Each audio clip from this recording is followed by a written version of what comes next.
Welcome back to the Nuggets of Gold podcast and YouTube channel. So today we're going to be talking about the 49ers corners, their depth chart now after they have just signed Dre Kirkpatrick. Me and Aiden will be doing a few episodes on this game, just what to be concerned about. Definitely we'll talk about Brandon Ayuk, but for today, I just want to talk about the cornerback room.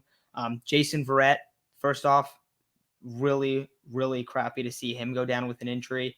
I wish him nothing but the best. I feel really bad for the guy. You could see how emotional he was after he was injured. Really unfortunate injury. I didn't really feel like they should be out on the field, but then right after that, the Niners took out all their starters and almost blew the lead. So can't really complain about him being out there, but it was really, really sad to see him go down. I really hope he can fully recover. I hope he gets another shot in the NFL because he's gone through many, many injuries, and so I feel really bad for the guy. I feel really bad for his family. You could tell it was a pretty tough moment. But the 49ers, they're going to be really thin at corner now. That's why they obviously just signed Dre Kirkpatrick. Right now, next week, I would expect Diamador Lenore to start. K1 Williams, of course, in the slot. And I think Emmanuel Mosley is going to be back. It seems like they are expecting him back next week. So you're hoping that he's going to be back on the other corner spot. And then behind them in depth, you have Dre Kirkpatrick now, Josh Norman, older players. They've been around the league. They've done it. They are veteran players, but they're not exactly what they once used to be.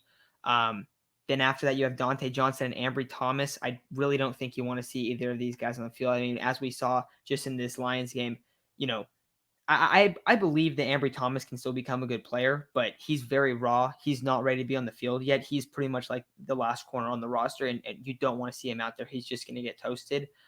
He didn't look like awful, but I just think that it's kind of like like almost like a redshirt year for him this year. So I don't really want to see him out there, unfortunately. Dante Johnson, we've seen Dante Johnson many, many times. Jason Aponte, who came on for the preview episode. We were talking about it. He thought Dante Johnson might be the number 2 corner today, instead of Diamador Lenore, just because of like how much they've liked him and stuff. So I would expect him to probably get some playing time, but he's I don't know. I think we've seen enough of Dante Johnson to know that it's not going to be smooth sailing on his side of the field. So don't want to blast the guy, but I don't think that's a very good option right now, especially for a defense with Super Bowl aspirations and top 5, top 3 defense in the league aspirations. So having Dante Johnson at your opposite corner spot, I don't think that should be the case. I think Dre Kirkpatrick and Josh Norman will both be ahead of him on the depth chart. I do think Norman right now is the first guy off the bench, though I wouldn't be surprised at all if we see Josh Norman starting here very soon just because of there not being many guys on here. One thing I do want to bring up about this whole secondary, the key to it, I believe, is going to be having Jaquiski Tartt and Jimmy Ward healthy because they are both very important safeties. If you look at how the 49ers perform when they're on the field and when they aren't, they tend to struggle a lot more when they're off the field, more than really anybody else in that secondary. They really need those guys on the back end.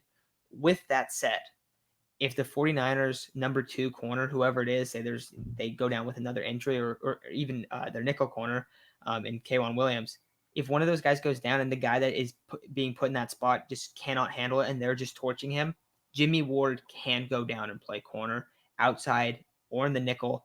And if that's the case and they need to adapt and do that, I do think that is a very good move. I would like to see Jimmy Ward get some reps in practice. I think that'd be really smart, just as an insurance policy. Last year they had the terrible game against the Dolphins where it was just they were just killing a side of the field, Brian Allen's side. And if you get into a moment like that, you can't afford to lose games if you're trying to contend, like just because of not starting the right guy when you have the guy that can start. Because Jimmy Ward can do that. We've seen Jimmy Ward do that in the past. He's a very capable coverage player. Now, if they move him out, obviously, ideally, you want him in at that free safety spot. But you can move Jaquiski Tartt to that free safety spot, or you can move Tavon Wilson there. All 3 of those guys can play any of those safety spots. They're very versatile in the back end. So you can move Jimmy Ward down to corner while still keeping solid safety play. I think that's something that they should look into. Right now, I don't think that's what they should do. But if there's a guy that's just getting torched or there's more injuries where it's like, all right, we have nobody, like we can't do this, then they're going to need to do that. Also, as we go closer to the trade deadline and you see how this team is, if they're still contending, if they're winning a lot of games, and they're super thin at corner, then they absolutely should go and make a move for a guy that probably has a contract year, whatever that is. They should go do that. We saw them do that, and I would expect them to as well. We saw them do that with Emmanuel Sanders a couple years ago. The receiver room, it wasn't there. It was Dante Pettis. Debo hadn't really emerged yet. Just not a great roster. Kendrick Bourne was like probably one of the best receivers that year. They go out, they get Emmanuel Sanders, and the offense in the second half improves vastly. So we could also see that in the fold. Would not expect that to happen really soon. You just saw the Dre Kirkpatrick move. I didn't really talk much about him. He's been around the league. Last year he played for the Cardinals. It was more of a down year for him. Didn't look, amazing. He's a former first-round pick. I believe it was 2012. So what is that, 9-10 years in the league? Like he's been around. He's 31 years old. I don't think he's like a terrible player, but he's a reserve player at this point. So solid move. I think that he will be above both Ambry Thomas and Dante Johnson. So I would expect him to be above both of those guys.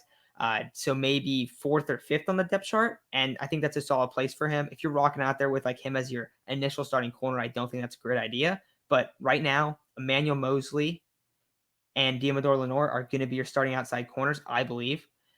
Inside, K'Wan Williams, and then the first guys off the bench should be Dre Kirkpatrick and Josh Norman. So very interesting cornerback room. Expect potential trades, but that's all I got for you guys today. Tomorrow, me and Aiden are going to be recording, so we'll have a few segments. Definitely going to be talking about all this Brandon Ayuk stuff. I'm super high on him. I've talked about this before. I absolutely love Brandon Ayuk. Now they've said it's a hammy issue, but it's kind of weird because he returned a punt in like the second or third quarter, I want to say, like after he had initially came out. If he had a hammy issue, I don't get why they would have him return a punt. That's just very strange to me.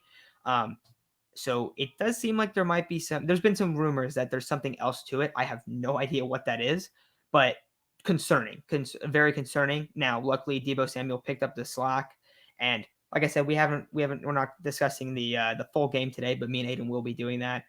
There's a lot to take away. Overall, I think it's very positive for the Niners. They were killing the Lions up until 2 minutes in the game. So we'll talk about that throughout this week, but that's going to do it for today. Just wanted to talk about this cornerback room. Dre Kirkpatrick, that's a good move for the Niners. Really hope we don't see any more knee injuries. I mean, it just feels like it's consistently happening. So got to stay healthy. Good way to go 1-0 though. So that's going to do it for today's episode. Thank you all for listening, and me and Aiden will be back tomorrow.